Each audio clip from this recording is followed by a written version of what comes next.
우리 하나님의 말씀을 보도록 하겠습니다. 하나님의 말씀 우리 마태복음 3장 우리 13절에서부터 15절 또 우리 11장에서 14절 같이 한번 찾으신 대로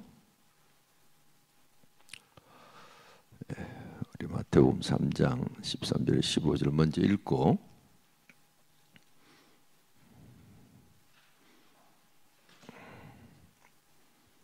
같이 한번 읽도록 하겠습니다. 함께 읽겠습니다. 이때 예수께서 갈릴리로부터 요단강에 이르러 요한에게 세례를 받으려 하시니 요한이 말려 이르되 내가 당신에게서 세례를 받아야 할 터인데 당신이 내게로 오시나이까. 예수께서 대답하여 이르시되 이제 허락하라. 우리가 이와 같이 하여 모든 의를 이루는 것이 합당하니라 하시니 이에 요한이 허락하는지라. 아멘. 하나 더 보도록 하겠습니다. 11장 11절 같이 한번 읽어보도록 하겠습니다. 내가 진실로 너희에게 이르노니 너희 말하노니 여자가 낳은 자 중에 세례 요한보다 큰 이가 일어남이 없도다. 그러나 천국에서는 극히 작은 자라도 그보다 크니라.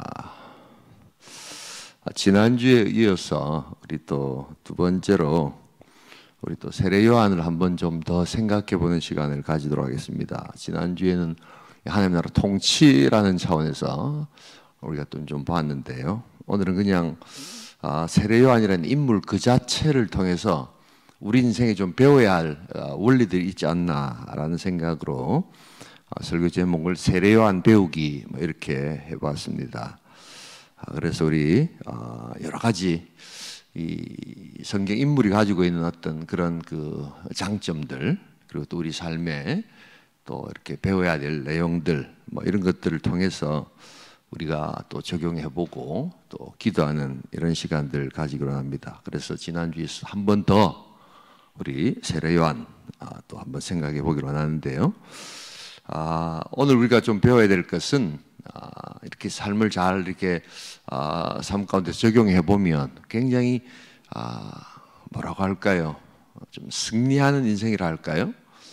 그 인생이 아주 그렇게 좀 잘 되고 또 세상에서도 어떤 그 삶의 원리로 삼을 수 있는 굳이 따지면 그렇게 해서 꼭 잘 돼야 되느냐 이렇게 생각할 수도 있지만 그럼에도 불구하고 이런 어떤 삶의 원리를 가질 때 적어도 우리가 세상에서도 인정받고 세상에서도 소위 말하는 빛과 소금의 삶을 살 수 있는 몇 가지 원리가 있다. 그래서 우리가 좀 실제적인 차원에서 우리 적용적 차원에서 이 내용들을 한번 나눠보고자 합니다.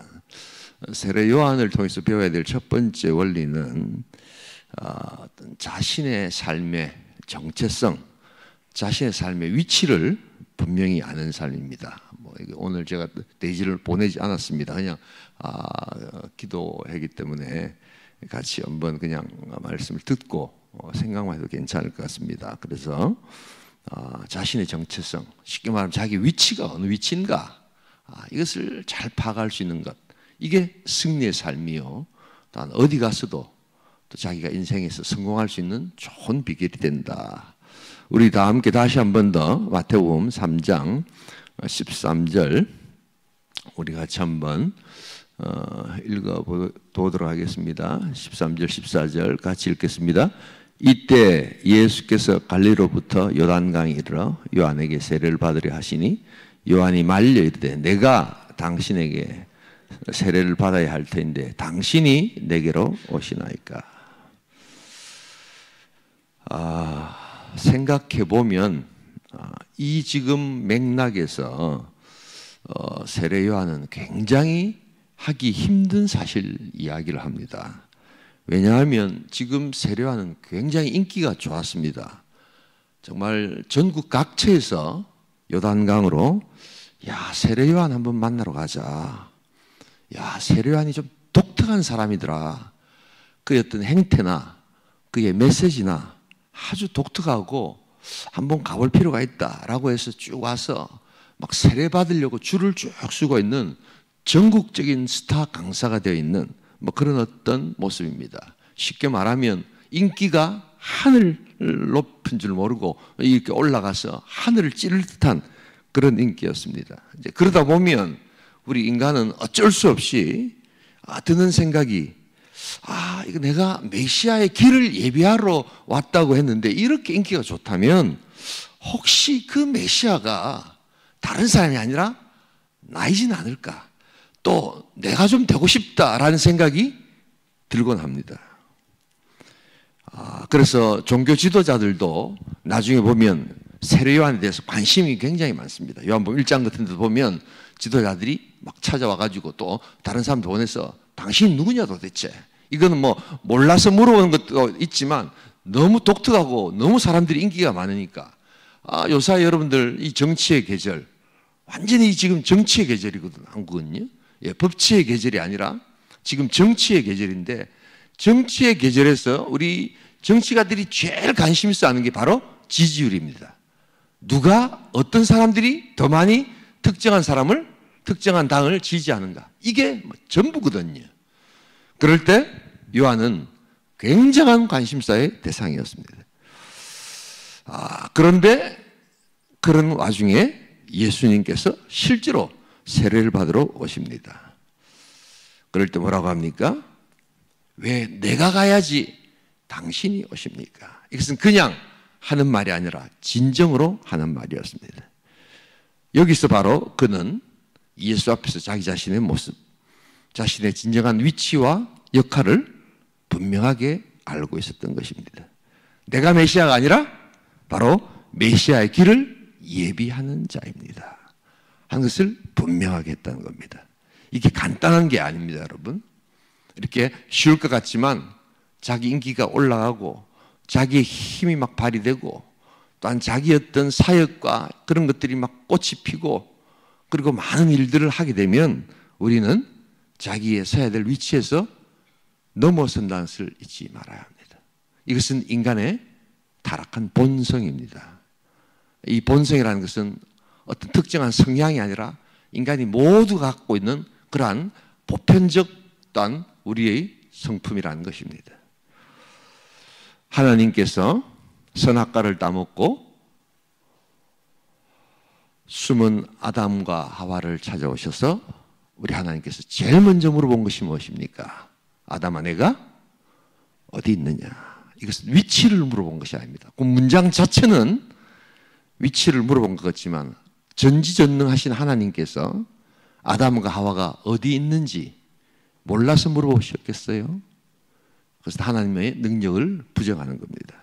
그렇다면 하나님께서 도대체 뭘 물어보셨을까? 이 질문은 몰라서 물어보는 것이 아니라 또한 그 위치와 그 자신의 지위를 넘어선 아담과 하와를 향해서 하나님께서 촉구하시는 진정한 정체성의 촉구입니다, 여러분. 네가 못하는 존재냐?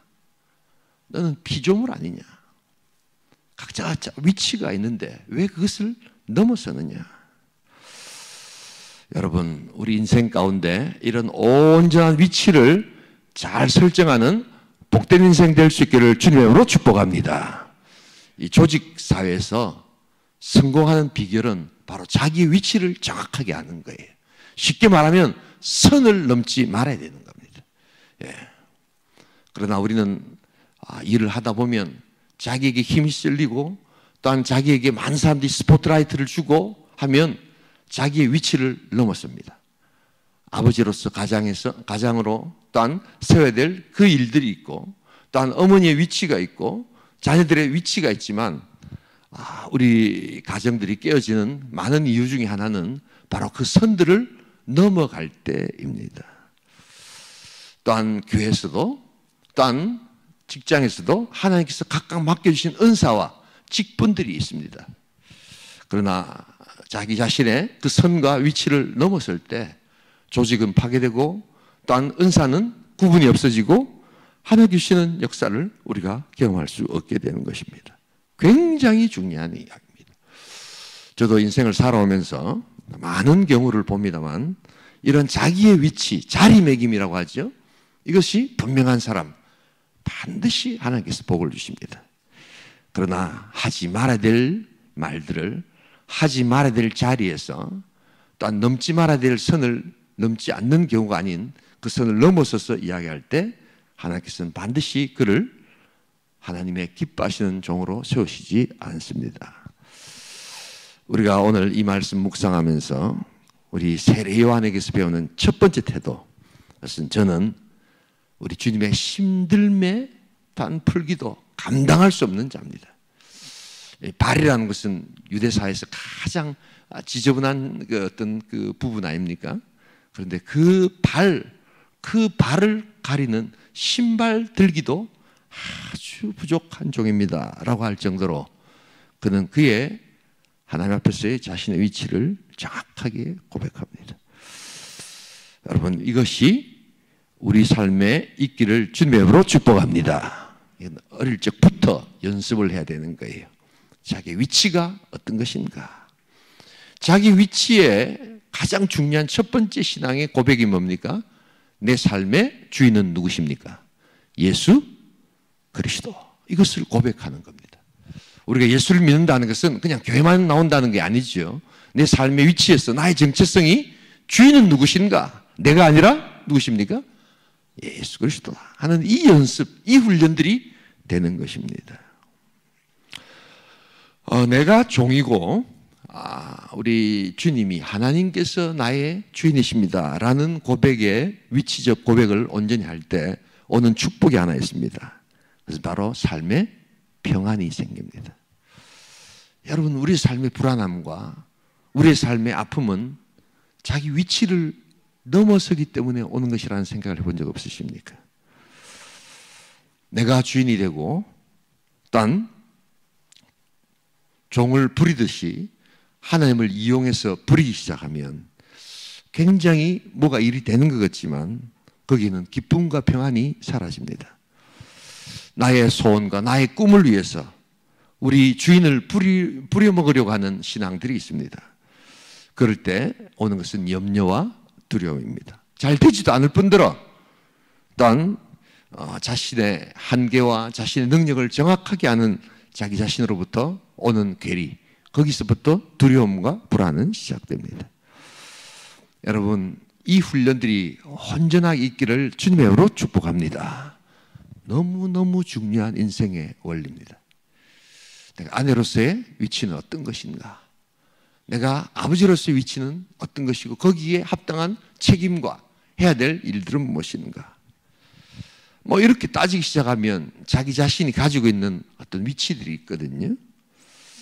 그럴 때 우리의 삶 가운데 가장 위대하신 우리 주님을 하나님으로 모시고 또한 예수 그리스도를 나의 삶의 주인으로 모시고 종으로 살아가는 복된 인생 될 수 있기를 주님의 이름으로 축복합니다. 평안과 기쁨은 그냥 오는 게 아니에요. 예수 믿으면 뭐 무조건 온다, 그렇지 않습니다. 그 속에서 명확한 자리매김, 이것을 연습하고 훈련하는 것입니다. 자녀 양육 같은 것도 여러분 이 위치를 정확하게 알고 있는 자의 자녀 양육은 다릅니다. 그래서 이 아버지로서 어머니로서 이 자녀 양육, 왜 오늘 이렇게 우리 참 중고등부 학생들 저는 찬양할 때마다 은혜를 받는데요. 이 자녀 양육도 청지기로서 부모가 청지기라는 자기 위치로서 자녀 양육을 하는 자와 내가 주인으로서 내가 이 자녀를 또한 지배하고 조정할 수 있다는 그러한 마음으로 자녀 양육을 하는 사람들과는 완전히 결과는 다릅니다. 그래서 우리 자녀들에 대한 과도한 기대치, 내가 니한테 쏟은 게 얼만데, 내가 니한테 기대한 게 얼만데 라고 생각하고 그 아이를 위해서 희생하고 헌신한다고 하지만 나중에 동일한 희생과 헌신에 대한 보상을 기대할 때 여러분 정말 많은 경우에 교회 안에서도 제가 많은 사람들을 봅니다만 그 자녀 교육과 양육의 결과로 오는 아픔과 슬픔이 참 크다는 것을 저는 참 많이 봅니다. 여러분 하나님의 자녀인 줄 믿습니다. 아멘 한번 해보세요. 내 자식이지만 내 배에서 났지만 내 위치를 하나님 앞에 정확하게 정리하면 하나님께서 그 아이를 키워주시고 이끌어주실 줄 믿습니다. 이게 간단한 문제가 아닙니다, 여러분. 우리가 정말 이런 부분에서 연습하고 훈련하지 않으면 우리는 어쩔 수 없이 인간에 대한 기대치가 넘었을 때 가장 큰 기대치를 자녀들을 통해서 이루고자 하십니다. 잘 되어지지 않을 뿐더러 또한 서운함과 섭섭함이 들어가기 시작하면서 아름다운 크리스찬 가정의 모습은 깨어진다라는 것을 잊지 말아야 합니다. 그래서 뭐 효도 안 하면 그냥 그런 모양이다 라고 생각하면 되는 거고, 하나님께서 또 잘 키워주셔서 효도하면 너무너무 감사한데, 여러분 우리가 효도를 강요할 수 없는 거잖아요. 그들을 통해서 하나님께서 부모를 공경하게 하여 주실 줄 믿습니다. 이렇게 기다리는 거지, 너는 내가 부모니까 효도해야 돼 라고 한다고 해서 효도가 일어나는 게 아니더라. 생업도 마찬가지입니다. 자기의 비즈니스 이런 것도 내가 정말 선교의 도구를 한번 써야 되겠다. 내가 이 먹고 사는 목적이 아니라, 물론 하나님께서 먹고 살도록 해주시겠지만 섬기고 이 직장, 이 일들을 통해서 욕심내지 않고 내가 꼭 최고의 자리에 오르지 않더라도 내가 이 자리에서 최선을 다할 때 하나님께서 나를 통해서 일하신다는 그 마음 가지면 훨씬 더 여유로워집니다. 여러분 기억하세요. 아무리 좋은 직장, 아무리 굉장한 곳이라도 여러분 사람들이 모인 것은 반드시 정치가 있습니다. 윗자리에 올라가려면 사내 정치, 그리고 또 누가 어떤 자리를 차지하느냐, 이게 라인들이 다 있고요. 세상 어디에도 이런 것은 없다라고 보시면 안 됩니다. 제가 내린 결론입니다. 그럼 우리 크리스찬들은 어떻게 되느냐? 여러분, 그렇기 때문에 줄을 서고 이런 것들을 하기 시작하면요, 너무너무 복잡해요. 그리고 정말 해야 될 일들을 못하는 겁니다. 그러나 최선을 다해서 내가 이 자리에서 일들을 하리라 라는 생각을 하면 그런 사내 정치나 여러 가지 실력을 넘어서는 관계에서 조금 더 이렇게 객관화시킬 수 있습니다. 그리고 오히려 감사하면서, 오히려 기도할 때, 부족한 부분들을 위해서 기도할 때 하나님께서 이끌어 주실 줄 믿습니다. 여러분, 그 어디에도 완전한 곳은 없습니다. 이거 제가 내린 결론입니다. 어디 가도 다 그 윗자리에 가면 다 실력 넘어서 이렇게 움직이는 그러한 내용들이 있습니다. 여러분, 지금 여러분들이 어떻게 보실지 모르지만 지금 우리나라, 제가 경찰청 경목이거든요. 부산시 경찰청 경목인데 가서 이렇게 예배를 드리고 경찰들하고 만나보면 경찰들이 일절 말을 안 합니다. 요사이는 말 까딱 잘못했다가는 큰일 나는 시대거든요. 공무원들이. 특별히 제가 알게 되었어요. 이번에 이런 어떤 혼돈 사태에서 경찰청 제일 전국 경찰청장 하고 이분이 서열 1위거든요. 서울 경찰청장이 서열 2위랍니다. 이 두 사람이 잡혀 들어가 버렸어요. 뭐 그 내용은 내가 잘 모릅니다. 무슨 하여튼 다 내 거 관련돼서 잡혀 들어갔는데 누가 잡아넣느냐? 네 번째 사람이 잡아넣은 거예요. 뭐 국수본인가 뭐 하는 뭐 이런데 이 사람이 네 번째 사람이에요. 근데 세계 역사에도 경찰 역사에 서열 4위가 서열 1등, 2등을 잡아넣는 경우가 우리나라가 처음이랍니다. 뭐 나도 내용은 잘 모릅니다, 여러분. 그렇다면 이 뒤에서 이 사람이 이런 힘을 쓸 수 있도록 뭔가 힘을 붙여주는 어떤 정치 세력이 있지 않겠나, 이렇게 판단하는 겁니다. 뭐가 맞는지 안 맞는지 저는 잘 모릅니다만 세상이 그런 곳입니다, 여러분. 어떤 것이 선이냐, 어떤 것이 악이냐, 이런 걸 떠나서 높은 자리에 가시면 이런 일들이 생각지도 않았던, 정말 상상할 수 없던 일들이 일어나는 것이 오늘 우리 시대요, 우리의 삶의 모습이다. 여러분, 세상 일이 어떻게 될지 모릅니다. 그러나 내 맡겨진 내 자리에서 최선의 실력으로 최선을 다해서 우리 하나님 앞에 주인이 누구신가, 내 위치가 어디인가를 온전히 고백하는 복된 인생 될 수 있기를 주님의 이름으로 축복합니다. 이 부분 좀 길게 했는데요. 우리 넘어가십시다. 두 번째, 오늘 우리 요한의 삶을 통해서 배울 수 있는 중요한 원리는 첫 번째가 자신의 정체성, 자신의 위치를 분명히 아는 삶이고, 두 번째는 의심 속에서도 믿음을 붙드는 삶이다라는 것을 보게 됩니다. 우리 다 함께 마태복음 11장 11절에서 14절, 우리 한번 11장으로 넘어가서 한번 볼까요? 요것만 보십시다. 예, 요것만 보십시다. 내가 진실로 너에게 말하노니 여자가 낳은 자 중에 세례 요한보다 큰 이가 일어남이 없도다. 그러나 천국에서는 극히 작은 자라도 그보다 크니라. 여러분, 그 새벽에 우리 마태복음을 묵상하고 있습니다. 그런데 이 아침 우리 묵상할 때 보면 마태복음 11장에 보면 세례 요한이 감옥에 갇혀 있을 때 제자들을 보내가지고 야, 좀 물어봐라. 예수님한테 뭘 물어볼까요?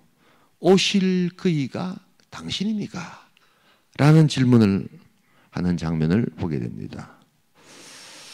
이게 우리 이준영 목사님 아주 잘 설명을 하셨듯이 이게 요한의 믿음이 흔들리고 있는 장면입니다. 진짜 당신 메시아 맞습니까? 조금 나쁜 부분, 굉장히 무례한 질문입니다. 그런데 왜 이런 질문이 있었을까? 왜 이렇게 질문할 수밖에 없었을까? 세례 요한이 생각했던 메시아의 일들과 예수님께서 하고자 하시는 메시아의 일들이 달랐기 때문입니다. 세례 요한은 메시아가 오시면 그냥 불로 심판하시고 야단치고 이 독사의 자식들보다 훨씬 더 강한 그런 모습으로 그냥 확 이렇게 정밀하시는 이런 어떤 굉장히 강렬하고도 또한 공격적이고도 굉장히 불의에 대해서 다 일침을 놓으시는 그런 메시아를 생각했습니다. 그런데 이게 어떻게 된 일입니까? 예수님이 말씀하십니다. 메시아가 고난받아야 하고, 메시아가 십자가에 달려 죽으셔야 하고, 메시아가 다 정말 하나님께서 생각하시는 그 메시아의 모습이 상한 갈 때, 꺼져가는 등불, 겨우겨우 그런 어떤 인생의 모습 가운데서 하나님의 구속 역사를 이루간다는 것, 이게 너무 다른 겁니다. 그래서 그는 믿음이 흔들리기 시작합니다. 그리고 당신이 맞습니까? 라고 이렇게 물어봅니다. 그런데도 예수님이 바로 그런 질문을 받고도 설명하시고 난 다음에 하셨던 말씀이 여자가 낳은 자 중에 가장 큰 자다라고 하는 칭찬을 해주십니다. 여러분, 여기서 우리가 한 가지 또 배워야 될 것이 있습니다. 정말 중요한 인생의 진리와 원리, 그것은 내 믿음이 흔들리고 우리 주님의 사역과 삶에 여러 가지 의심이 들 때에도 그 믿음 안에서 우리 흔들리는 믿음을 붙잡을 수 있기를 소원합니다. 이게 무슨 말이냐면, 제가 학교 다닐 때도 그랬어요. 요즘도 그런 사람들이 있습니다. 신앙생활 하는데 청년들 모아놓고 아주 인기 강사가 어떤 강사인 줄 아세요? 여러분 더 의심하십시오. 여러분 더 분노하십시오. 여러분 의심을 더 할 때 여러분들의 믿음이 강건해집니다. 이런 식의 메시지를 전한 사람을 굉장히 깨어있는 강사, 굉장히 젊은이들을 굉장히 훌륭하게 만드는 그런 강사로 그렇게 인기가 많습니다. 저희 때도 그런 분들이 많았습니다. 그냥 교회에서 가르쳐주는 그대로 듣지 말고 의심이 나면 마음껏 의심하고 여러분들이 비판적인 시각으로 뭔가를 살펴보고 이때까지 배운 것을 다 한번 다시 원점에서 생각해 보십시오. 이런 메시지를 굉장히 많이 했습니다. 여러분, 그들의 의도가 뭔지 압니다. 좀 더 바로 예수를 믿고 좀 더 예수를 잘 믿어보자는 그런 방식이지만 결과적으로 봤을 때 그런 설교에 열광했던 많은 젊은이들과 청년들이 결국에는 교회에 더 헌신적이었고 더 선교를 나가고 더 빛과 소금의 삶을 살았느냐? 그렇지 않더라는 겁니다. 오히려 다 교회를 떠나고 다 자유주의 신학으로 가고 다 강력한 전도자가 되지 못하고 삶의 또 다른 늑대가 되어서, 외로운 늑대가 되어서 거기서 좋은 역할들을 하지 못하더라는 게 제 결론입니다. 여러분, 그러나 요한은 자기가 의심이 들 때도 예수님을 떠나지 않았습니다. 그리고 예수님께 찾아가서 비록 제자들을 통해서 물어보는 것이지만 물어봅니다. 당신이 주님이 맞으십니까? 여러분, 우리들이 살아가다 보면 신앙에 회의가 오고, 또한 내가 섬기고 내가 살아있던 교회 안에 여러 가지 내가 생각지 못했던 어떤 부정적인 모습이 들고 할 때도 비록 값주고 사신 주님의 몸된 교회를 우리 사랑하는 마음과 더욱더 주님을 알아가는 믿음 가운데 설 수 있기를 주님의 이름으로 축복합니다. 하나님, 나에게 의심이 듭니다. 하나님, 대답하여 주시옵소서라고 해야 한다는 것입니다. 기도를 제가 초신자들한테 가르칠 때 가르치는 방법이 있습니다. 제가 초신자 교육을 우리 온천교회 와서 지금 직접 안 하고 있지, 거의 대부분 제가 초신자 교육을 목회하면서 꼭 제가 했습니다. 그래서 가르치는 방법 중에 하나가, 기도를 어떻게 해야 되는지 잘 모르는 분들이 많습니다. 그래서 기도문을 써가지고 따라하게 하고 뭐 이런 것도 있지만, 제가 가르치는 가장 좋은 초신자가 기도할 수 있는 기도의 방법, 첫 번째, 하나님, 나는 기도할 줄을 모릅니다. 하나님, 기도할 줄 모르기 때문에 어떻게 기도할지를 가르쳐 주십시오 라고 기도해야 되는 겁니다. 그러면 되는 겁니다. 하나님, 내가 우리 자녀들을 위해서 기도하라고 하는데, 저 장로님, 권사님들, 집사님들 보면 너무 청산유수같이 잘하는데 나는 무슨 말을 해야 될지를 모르겠습니다 라고 많은 분들이, 그러고는 기도를 안 하거든요. 저 장로님 너무 기도를 잘하신다, 그런 분들이 있습니다. 저분은 보니까 달변이시네요 뭐 이러거든요. 예. 그런 기도를 안 합니다. 그런데 진짜 기도는 언제 해야 되는 겁니까? 하나님, 저는 자녀를 위해서 기도하라고 하는데 뭐부터 기도해야 될지를 모르겠습니다 라고 뭘 해야 됩니까? 기도하는 겁니다, 여러분. 하나님 굉장히 기뻐하십니다. 오늘 요한이 바로 그런 자입니다. 신앙을 잘 모를 때, 의심이 들 때, 그래서 철학책을 찾아보고 자기의 어떤 뛰어난 지식을 가지고 그래서 회의하고 사유하는 그런 어떤 방식이 아니라, 하나님, 제가 하나님에 대해서 조금 의심이 듭니다. 내가 생각했던 메시아상과는 조금 다릅니다. 당신이 맞으십니까?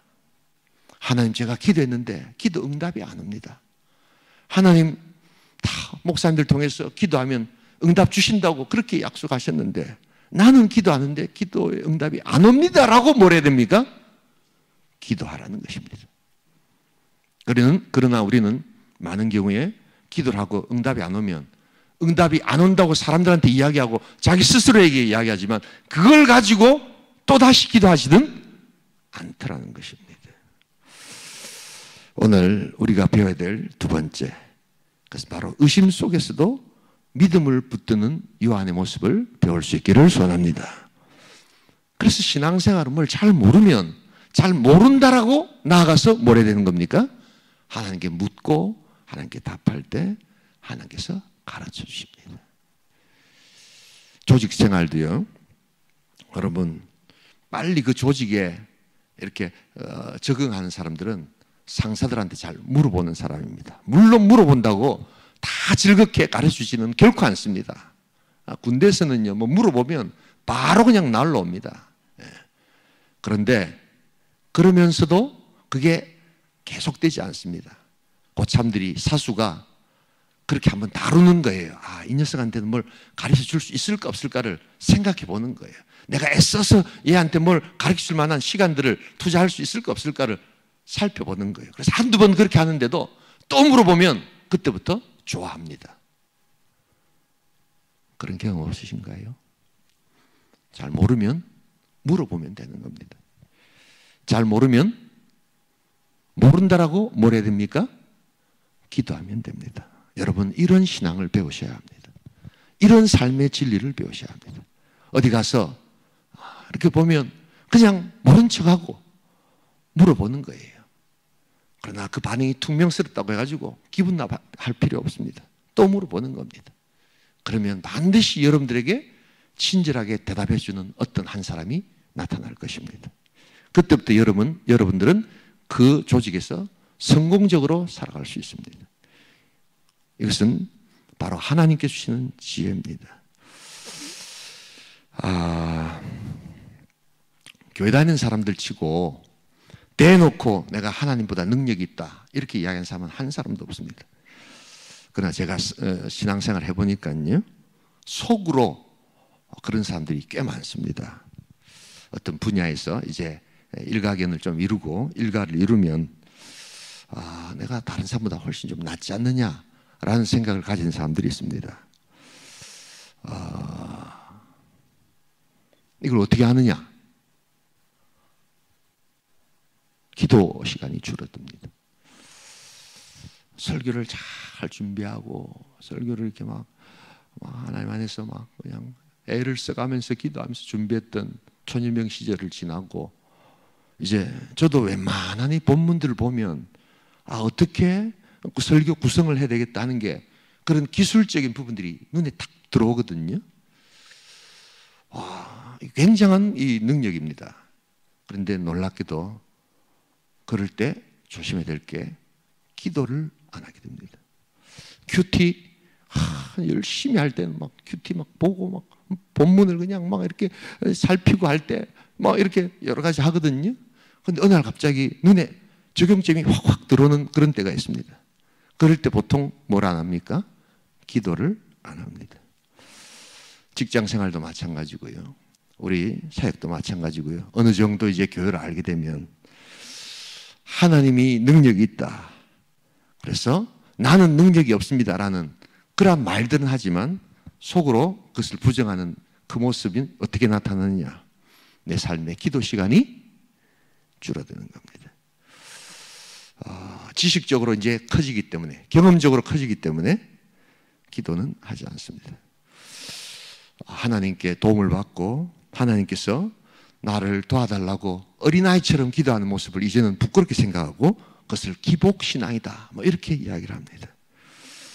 연약하기 때문에, 여전히 악하기 때문에 하나님 나를 용서해 주시고 나를 도와주십시오 라고 하는 그 기도가 사라지기 시작합니다. 그러나 그런 사역의 원리를 가지고, 그런 삶의 원리를 가지고 나간 자에게 그 대가는 너무나도 크다는 것을 잊지 말아야 합니다. 사람들이 알아보는 것입니다. 여러분, 하나님을 의지할 수 있기를 소원합니다. 의심 속에서도 믿음을 가지고 하나님을 붙들 수 있기를 소원합니다. 의심이 들면 의심이 든다고 하나님께 믿음으로 기도할 수 있기를 소원합니다. 여러분, 우리 인생은 어쩔 수 없이 모든 것을 하다 보면 본성적으로 하나님에 대해서 저항하고 하나님의 일들에 대해서 또한 자꾸만 물어볼 수밖에 없는 그러한 마음이 생깁니다. 그럴 때 눈을 뜨지 마시고 더 눈을 감고 하나님, 이것은 잘 모르겠습니다. 내가 신앙생활 했지만 왜 이런지 모르겠습니다. 왜 이렇게 매뉴얼대로 되지 않습니까? 왜 착한 사람이 상을 받고 나쁜 사람이 벌을 받아야 되는데 왜 이 땅에는 착한 사람이 어떤 때는 벌을 받는 것 같고 왜 나쁜 사람이 상을 받는 듯한 이런 수많은 모순들이 있습니까? 라고 할 때 교회를 떠나지 마시고 성경을 떠나지 마시고 기도를 떠나지 마시고 그것을 붙들고 성경으로 더 나아가고 기도로 더 나아가고 하나님의 교회를 위해서 더욱더 헌신하면서 하나님 주시는 답을 찾을 수 있기를 주님으로 축복합니다. 저는 이런 요한의 삶을 살지 않고 의심이 든다고 예수님을 떠나서 자기 스스로 답을 찾으려 했던 수많은 신앙의 선배들과 또한 우리 개인적인 그런 삶의 선배들을 많이 가지고 있었습니다. 제가 부산 남교에 있을 때 교회는 큰 어려움이 있었습니다. 참 큰 교회였거든요. 정말 좋은 교회였습니다. 우리 교단에서 정말 내놓으라는 교회였고, 제가 그때 고등학교 이럴 때도 우리 대학생 형님들, 누나들 믿음이 제가 봤을 때는 너무너무 좋고 훌륭한 분들이 많았어요. 근데 교회가 건축 문제로 한번 그냥 휩싸기 시작했는데 이 뭐 경랑이 말도 못했습니다. 그리고 몇 년 지나서 교회 문제가 이렇게 조용하게 되었을 때 살펴보니까 남아있는 사람이 며칠 되지 않고 다른 교회로 옮긴 것이 아니라 다 교회를 떠나고, 그때 당시에 또 저희 때는 80년도에 민주화 바람이 불어가지고 그냥 조금 이렇게 생각이 있고 똑똑하신 선배들 이런 분들은 다 반국가 뭐 이런 어떤 민주화 운동에 이렇게 투신하는 분들이 많았거든요. 네, 하나님을 버리고 다 교회를 떠났습니다. 그리고 지금 어디에서 뭘 하는지도 모릅니다. 여러분, 하나님을 붙들 수 있기를 소원합니다. 여러분, 의심이 되더라도 주님 안에서 의심하십시오. 주님 밖에서 의심하시면 안 됩니다. 하나님 지금도 살아계셔서 주님의 몸된 교회를, 하나님 나라를 이끌어가 주실 줄 믿습니다. 마지막 한 가지, 오늘 우리 삶의 모습 가운데 우리 배워야 될 요한의 모습은 이제 진정으로 하나님 나라를 위해서 헌신하는 중보의 삶을 살아야 한다는 것입니다. 우리 다 함께 마태복음 11장 짧게 하고 기도하겠습니다. 마태복음 11장 11절에서 14절 다시 한번 읽어보도록 하겠습니다. 함께 읽어보도록 하겠습니다. 시작.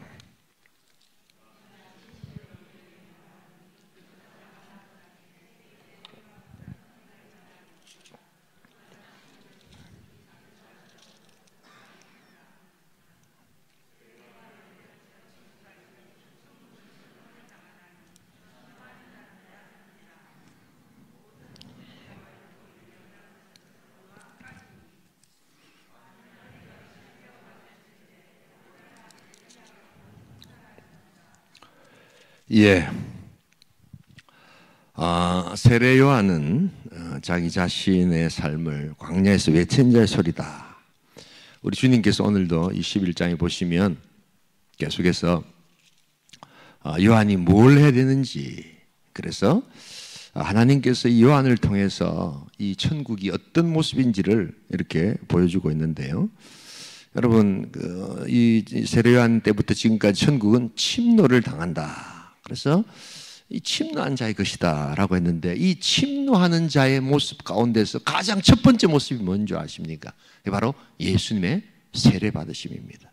예수님은 죄가 없으셨습니다. 세례는 죄사함의 표거든요. 그런데 세례는 죄 없는 우리 주님이 받으실 필요가 전혀 없는 것이었지만, 우리 주님은 모든 하나님의 의를 이루기 위해서 세례를 원하셨습니다. 문제는 세례 요한이었습니다. 저는 당신께 세례를 드릴 수가 없습니다. 아까 우리가 보았죠, 그죠? 그런데 우리 주님께서 뭐라고 합니까? 이제는 이 모든 것을 허락하라. 뭐 이렇게 이야기합니다. 요건 한번 더, 마지막으로 한번 더 읽어보겠습니다. 3장 15절 같이 한번 읽어볼까요? 같이 한번 읽겠습니다. 예수께서 대답하여 이르시되 이제 허락하라. 우리가 이와 같이 하여 모든 의를 이루는 것이 합당하니라 하시니 이에 요한이 허락하는지라. 여러분, 요한이 허락하는지라 이러니까 뭔가 이렇게 자기가 어떤 권위를 가지고 한다 이런 뜻이 아니라, 우리 주님께서 이것은 네가 해야 된다라고 할 때 자기가 원치 않고 자기가 할 수 없다라고 생각하는 것도 주님이 하라고 할 때 순종하는 모습을 보여줍니다. 여러분, 세례 요한은 분명히 이야기했어요. 나는 세례 받아야 될 사람이지 세례 줄 수 있는 사람이 아닙니다. 그런데 우리 주님이 이야기합니다. 네가 백성을 대표해서 나에게 세례를 주면 내가 또한 그 모든 백성의 죄를 내가 사리라. 바로 이 의를 이루기 위해서 네가 나에게 세례를 베풀어야 된다라고 이야기합니다. 모든 사람을 위하여, 네가 원치 않지만 너는 관계없을지라도 필요할 때 네가 해야 될 일들이 있을 때 순종하라라는 것입니다. 여러분, 여기서 뭐가 나오느냐? 중보적 개념이 나온다는 것입니다. 누군가를 위하여, 나하고는 관계없지만 정말 하나님 나라를 위해서 내가 해야 될 때 그때 그 일들을 감당하는 그 모습, 그것의 가장 하이라이트가 누구십니까? 바로 예수 그리스도십니다. 예수는 세례 받으실 필요가 없었습니다. 예수님은 자기의 죄를 지시고 갈 이유가 없었던 분입니다. 철저하게 세례, 철저하게 십자가는 다 누구 때문이었습니까? 바로 우리를 대신하여 우리 때문에 지고 가신 역사였습니다. 그래서 학자들은 이야기합니다. 예수님의 고난은 단순히 고난 주간에서부터 시작된 것이 아니라 바로 이 세례 받지 않아도 되실 예수님이 세례 받으신 것부터가 뭐라고요? 고난이 시작되었다라고 이야기합니다. 여러분, 우리가 살아가면서 마지막으로 하나 기억해야 될 인생의 원리, 그것은 우리가 주님의 삶을 살 때 누구를 대신해서 뭔가 할 수 있는 일들이 있어야 된다는 것입니다. 대표적인 것이 바로 중보 기도입니다. 어떤 경우에는 그 관련 대상이 전혀 느끼지도 못하는데 그를 위해서 기도해 줘야 될 때가 있습니다. 그럴 때가 언제가 있습니까, 여러분? 바로 전도할 때입니다, 여러분. 우리가 누군가를 이제 작정하고 이렇게 전도를 하면서 제일 먼저 해야 될 게 뭐냐? 기도하는 겁니다. 근데 그 사람은 사실은 가장 기도가 스스로 해야 되고 자기가 가장 먼저 회개해야 될 사람인데 그 사람은 그것을 전혀 모릅니다. 그럴 때 우리는 뭘 하는 겁니까? 그 사람을 대신해서 뭘 하는 겁니까? 기도하는 겁니다. 여러분, 이런 인생이 복을 받습니다. 지금 내 코가 석찬데 내를 위해서 기도 안 하는데 내가 전혀 기도에 대해서 필요성을 못 느끼고 있는 저 사람을 위해서 기도하라고요? 예? 기도해야 합니다. 그 인생이 성공합니다. 우리는 내가 직접 맞닥뜨려지고 내가 직접 관계 대상이 되고 직접 이익과 관련된 일을 아니면 안 하려고 하지요. 그런데 세례 요한은 그러지 않았습니다. 니하고 관계없더라도 이제는 좀 해라 라고 하면 세례 요한은 그것을 허락합니다. 죽어도 안 됩니다. 절대로 안 됩니다. 내 양심상 이건 안 됩니다 하는 것보다 더 높은 결정의 권한, 그것은 하나님의 음성이었고 하나님의 말씀이었고 예수님의 허락하라는 그 명령이었습니다. 여러분, 우리가 누군가를 위하여 기도할 수 있기를 소원합니다. 그 사람은 아무런 느낌도 없고 정작 저 사람이 기도해야 되는데 왜 내가 저 사람도 안 하는데 기도를 하지? 그게 바로 중보기도요, 하나님 복을 주시는 기도입니다. 여러분, 그런 사람들 위해서 기도하고 계십니까? 네가 기도를 해야지. 맞습니다. 본인이 기도해야 됩니다. 그러나 그들은 기도의 필요성을 잘 못 느끼는 사람입니다. 그럴 때 우리는 그 사람을 위해서 먼저 기도해 줄 수 있어야 합니다. 우리의 신앙이 자랄 때 중요한 것 중에 하나가 바로 나라와 민족을 위해서 기도하는 겁니다.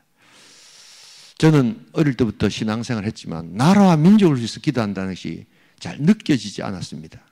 저는 제가 깨닫고 제가 알게 되면, 제 스스로가 깨닫게 되면 굉장히 열심히 하는 편인데 이게 무슨 의미가 있지? 이걸 왜 해야 되지? 하는 것을, 이 왜라는 부분이 정리가 잘 안 되면 저는 이렇게 파벌하게 뭘 잘 못하는 스타일이거든요. 왜 민족을 위해서 기도해야 되지? 왜 국가를 위해서 기도해야 되지? 지금 얼마나 할 게 많은데, 얼마나 기도할 게 많은데 왜 이걸 해야 되지? 잘 안 다가왔습니다. 그런데 대통령도 전혀 예수를 믿지 않고, 또 뭐 국무총리도 전혀 예수를 믿지 않고, 부산시장도 전혀 예수를 믿지 않고, 이런 사람에서 기도한다는 것이 무슨 의미가 있겠는가? 여러분, 그게 아니라는 겁니다. 정말 해당 당사자들이 잘못하고 또한 사고를 치고 그래서 나라가 이 지경이 되고, 그렇다 할지라도 하나님께서 세례 요한의 모습을 통해서 이 나라, 이 민족이 평안하기 위해서, 우리 또한 공동체가 온전한 일들을 이루기 위해서는 그들 위해서 기도해 줘야 한다. 그것이 바로 정말 하나님께 기뻐하시는 삶의 원리다라는 것을 알아야 합니다. 여러분, 그런 기도를 하실 수가 있습니까? 여러분, 그런 기도를 지금 하나님께서 하라고 이야기하십니다. 이제는 허락하라. 네 마음 가운데 정죄하고 싶고 네 마음 가운데 뭐 일을 좀 제대로 좀 안 하고 왜 저렇게 하느냐라고 손가락질하고 싶은 바로 그때에도 그것이 그 누구든지 세운 건의가 있다면 그게 나의 아버지든지 나의 어머니든지 또한 우리 가정이든지 교회든지 나라든지 이제는 허락하라. 그리고 그들을 위해서 누군가를 위해서 기도해야 될 때라는 것을 잊지 말아야 합니다. 내가 죄를 짓지 않았지만 우리 믿음의 조상들은 바로 나라와 민족을 위해서도 정말 간절히 기도했습니다. 그리고 그들이 회개하지 않을 때는 자기 자신이 회개하면서 기도했습니다. 누군가를 위한 기도가 성경에는 너무너무 많이 나타나는 것을 잊지 말아야 합니다. 여러분, 이런 삶을 살아야 합니다. 이런 신앙을 가져야 합니다. 세례 요한의 신앙을 통해서 배울 수 있는 정말 중요한 삶의 태도, 승리의 태도, 그것이 가정이든 직장이든 학교든 나라든 공동체든 내하고는 관계없지만 그 누군가를 위해서 기도를 시작할 때 하나님께서는 그들을 축복해 주십니다. 오늘 이 시간 우리 한번 이제 시간이 갔지만 좀 기도했으면 좋겠습니다. 여러분, 우리가 이 삶의 원리들, 세례 요한의 삶을 통해서 배우는 세 가지 중요한 지혜들, 그래서 세상에 나아가서도 사용하시면 반드시 복이 오는 원리입니다. 나의 위치는 어디인가? 내 가정에서, 내 직장에서, 교회에서, 또 이 나라 이 민족 가운데 여러분, 이것을 우리는 항상 물어야 합니다. 자녀 양육, 내가 이 아이의 부모이기도 하지만 하나님께서 이 아이를 맡겨주신 청직이라는 그러한 위치를 한번 새롭게 보시기 바랍니다. 자녀 양육이 완전히 달라집니다. 소남이 사라집니다. 그리고 과도한 기대치를 가지고 아이들에게 푸시하지 않습니다.